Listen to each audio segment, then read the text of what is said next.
తృప్తి లేనివాడు దరిద్రుడు అంటాడు పోతన గారు నిర్మోహమాటంగా. తన సమాజం గురించి ఏదైనా చెప్పినప్పుడు చాలా కఠినమైన భాష మాట్లాడతాడు పోతాను. అలాగా త్యాగరాజు కూడా చాలా కఠినంగా చెప్తాడు ఏ విషయం చెప్పినా కూడా. మనకి మనిషికి ఎంత కావాలి తినడానికి? ఎంత బియ్యం చాలు. సరే, ఒక రోజు 2 రోజులు పోనీలే, ఒక వారం రోజులు గబుక్కుని మనకి ఏదైనా అవసరం వస్తుందేమో అంటే మరి కాస్త దాచుకుంటాం. కానీ అలా కాదు, మళ్ళీ సంవత్సరానికి కూడా కావాలి, ఇంకా కావాలి, ఇంకా దాచుకుంటాం అంటే ఏంటది? దురాశ అవుతుంది. ఒకే వ్యక్తి ఎక్కువ ఎక్కువ కొనేసి ఇంట్లో తెచ్చుకుంటే ఏమవుతుందంటే అది మిగిలిన వాళ్ళకి అందుబాటులో ఉండదు. మిగిలిన వాళ్ళకి అందుబాటులో ఉండక ఏమవుతుంది? వాళ్ళు పస్తు పడుకోవాల్సి వస్తుంది. ఇది విషయం. కానీ చూడండి, కొంతమంది చీరలు ఉంటాయి, చీరలు ఎన్ని కొన్నా తనివి తీరదు, ఒక వ్యామోహంలా ఉంటుందన్నమాట. తీరా చూస్తే సంవత్సరం తిరిగినా మనకి ఆ చీర కట్టుకునేందుకు మళ్ళీ అవకాశం రాదు. ఇది ఎంతమంది గమనిస్తూ ఉంటారు? కట్టుకోవడానికి ఒక్క చీరే కట్టుకుంటావు నువ్వు, అంతేగాని చీర మీద చీర, చీర మీద చీర కట్టుకోలేవు కదా. అంటే నీకు అవసరానికి ఒక చీరే కాదు, ఎంత తక్కువ వాటిని కూర్చుకుంటే అంత మంచిది అని సమాజం చెప్తాడు. రాజుగారు చనిపోయారు. చనిపోయినప్పుడు పెద్ద పెద్ద సామ్రాజ్యాలు ఉన్నాయి అతనికి, కానీ అతన్ని 6 అడుగుల డబ్బాలో పెట్టి ఖననం చేస్తారు, మట్టిలో పూడ్చి కొడతారు. అతనికి కావాల్సిందంతా 6 అడుగులు, ఆ డబ్బా తీసుకొచ్చి అంతే అయిపోయింది. దాంతో ఏం పట్టుకెళ్ళాడు అతను? సంపాదించిన భూములు ఎంతంత ఉన్నాయి, రాజ్యాలు ఎంత ఉన్నాయి, ఆ రాజ్యాలు సంపాదించడానికి నువ్వు ఎంతమంది సైనికుల్ని బలి చేసావు, ఇవన్నీ ఆలోచిస్తే అవసరమా? దేనికోసం ఇది? ఆధిక్యం. నేను నేను నేను తలుచుకుంటే అనే ఒక ఆధిక్యం వల్ల వస్తాం. ఇలాంటి ఇంత విషయాన్ని కూడా త్యాగరాజు ఒక కీర్తనలో రాస్తాడు. రూకలు 10,000 చారెడు నూకల గతి. నీ దగ్గర ఎంత 10,000 రూపాయలున్నా సరే, రూపాయలన్నీ కంచంలో పెట్టుకుతాను కదా, చారెడు నూకలతోటి అన్నం వండుకుంటావు అంతే, అది చాలు.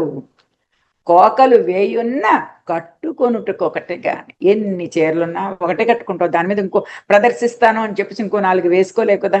అది ఊరేలిన పండుట 3 మూర తావు కాని. అంతా ఊరంతటికి రాజు, జమీందారు రాజు, కానీ పడుకోవడానికి ఎంత చేప. అతను అయిపోయిన తర్వాత అతన్ని 6 అడుగుల జాగాలో పడిపెట్టాను. మన హిందూ సాంప్రదాయం అంటే అది కూడా ఇవ్వదు. అగ్గిపుల్ల గీసేసేసి అయిపోయిందమ్మా అనిపిస్తారు. మళ్ళీ ఆ జాగాలో మళ్ళీ రేపు ఇంకొకళ్ళు వస్తారు. అంటే అంత లిమిటెడ్. 100 భక్షణములు అబ్బిన ఎంత నోటికంత గాని. మనం అక్కడ వాళ్ళు ఎవరో బ్రహ్మాండంగా పెళ్లి చేస్తున్నారట ఈ మధ్య, అన్ని గొప్పలు ఎక్కువైపోయి కదా, ఆ పెళ్లిలో 80 వంటకాలు వండించారట అని చెప్తారు. ఇంత గొప్పగా చెప్పుకుంటారు. 80 ఐటమ్స్ మనం తినగలమా? ఒక్క మనిషి తినగలదా? గట్టిగా 4 తినలేడు. మరి 80 ఎందుకు అంటే గొప్ప గొప్ప. ఇంకా నేను ఇంత బాగా చేశానని అందరూ చెప్పుకోవాలి. మరి ఎంత వృధా అవుతుంది? ఎంతమంది రైతులు పండించిన పంటలన్నిటినీ నువ్వు కూరల్లోనూ రూపాల్లో వంటల రూపంలోనూ వృధా చేస్తున్నావు. ఎంతమంది తినవలసిన వాళ్ళు పాపం పేదరికంతో అక్కడ పడున్నారు వాళ్ళు. అవి నువ్వు ఇక్కడి నుంచి మోసుకుని వెళ్ళలేవు కదా అప్పటికప్పుడు. అది ఆలోచన. ఏరు నిండి పారిన పాత్రనకు తగు నీరు వచ్చు కానీ. ఇది చాలా మంది చెప్తుంటారు. మనకి ఎంత ప్రాప్తం ఉంటే అంతే వస్తుంది. నువ్వు పెద్ద చెరువు ఉంది అక్కడ, నువ్వు ఎంత పట్టుకెళ్తావు, నీ కుండ ఎంత పట్టుకెళ్తే అంతే వస్తుంది నీతోటి. చెంబు పట్టుకెళ్తే చెంబుడు, గ్లాస్ పట్టుకెళ్తే గ్లాసు, లేదంటే బిందె పట్టుకెళ్తే బిందె. అంతేకాని అక్కడ ఉన్న చెరువు అంతటిని నువ్వు తెచ్చుకోగలవా? నీకెంత ప్రాప్తం ఉంటే అంతే. ఒక్కొక్క రోజు మనం బయటకు వెళ్తూ ఉండని మనకు అనుభవంలోకి వస్తుంది. ఇంట్లో అన్ని వండి పుణ్యం టేబుల్ మీద పెట్టేసుకుని వెళ్తాం, బయటకు వెడతాం, పని అవ్వదు. ఎప్పటికీ సాయంకాలం 5 అయిపోతుంది. అయ్యో వండుకుని ఇంట్లో వచ్చాను, తిన్న కూడా తినలేదు అనుకుంటా. అంటే ఏంటి అంటే మనకి ఆ రోజు ఆ ప్రాప్తం లేదు, మనమే వంట చేసుకున్నాం, మన ఇంట్లో అన్నీ ఉన్నాయి. ఇలాగా ఈ రకమైన ఆలోచన ఉండాలి జనాలకి అంటాడు. ఎందుకని? ఈ ఆలోచన లేకపోతే నువ్వు దాచుకోవడానికి ఎంత ప్రయత్నం చేస్తావంటే అంత ప్రయత్నం చేస్తావు, ఆ దాచుకున్నదంతా కూడా వృధాయ.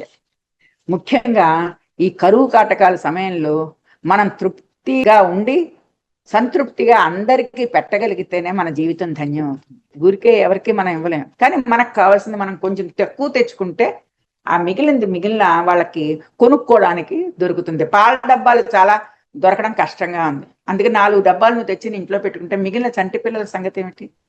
ఒక డబ్బా తెచ్చి పెట్టుకో, తప్పులేదు. మిగిలిన పిల్లలు ఉన్నారు కదా, వాళ్ళకు కూడా కావాలి కదా. పాపం వాళ్ళకి సరిగ్గా సమయంలో డబ్బా దొరకకపోతే వాళ్ళు ఎంత, ఆ చంటి పిల్లలు ఎంతగా ఏడిచి అవస్థ పడతారు, ఇంట్లో తల్లులకి ఎంత ఇబ్బంది కలిగిస్తారు. ఇవన్నీ కూడా మనం ఆలోచించుకోవాల్సిన విషయాలు. ఈ చెప్తూ కరువు కాటకాల సమయంలో మనం తృప్తిగా ఉండాలి, సంతృప్తిగా బతకాలి. బతుకుతూ అందరినీ, లేని వాళ్ళందరికీ కూడా అనురాగంతో, ప్రేమతోటి వాళ్ళకి మనకున్న సంపదని కొంత కాకపోతే కొంతైనా వాళ్ళకి ఇచ్చి వాళ్ళతో మనం షేర్ చేసుకోవాలి. చూడు, గో ఈ 4 చీరలు నాకు వద్దు, తీసుకొని నువ్వు కట్టుకోమా, వరదలు వస్తున్నాయి కదా, ఉంచుకో, పర్వాలేదు, వేసంకాలం శీతాకాలం అని చెప్పేసేసి ఈ రకంగా ఉండడం వల్ల మనకి ఏమిటి దొరుకుతుంది? అనంతమైన సంతృప్తి దొరుకుతుంది. ఎవరు మనకి కీర్తించిందంత పెద్ద పెద్ద సన్మాన పత్రాలు రాసి ఇవ్వక్కర్లా, మనకే మనమే సంతృప్తిగా పడుకుంటాం రాత్రి. ఆ తృప్తి అనేది నువ్వు కొనలేవు, మార్కెట్లో దొరకని విషయం. ఇది ఒకసారి చేసి చూడు, నీకు అనుభవంలోకి వస్తుంది అని చెప్పేసి త్యాగరాజు మనకి చెప్తాడు. తృప్తి సంతృప్తి అనేది చాలా ముఖ్యం. అదే మంచి మాటే కదా.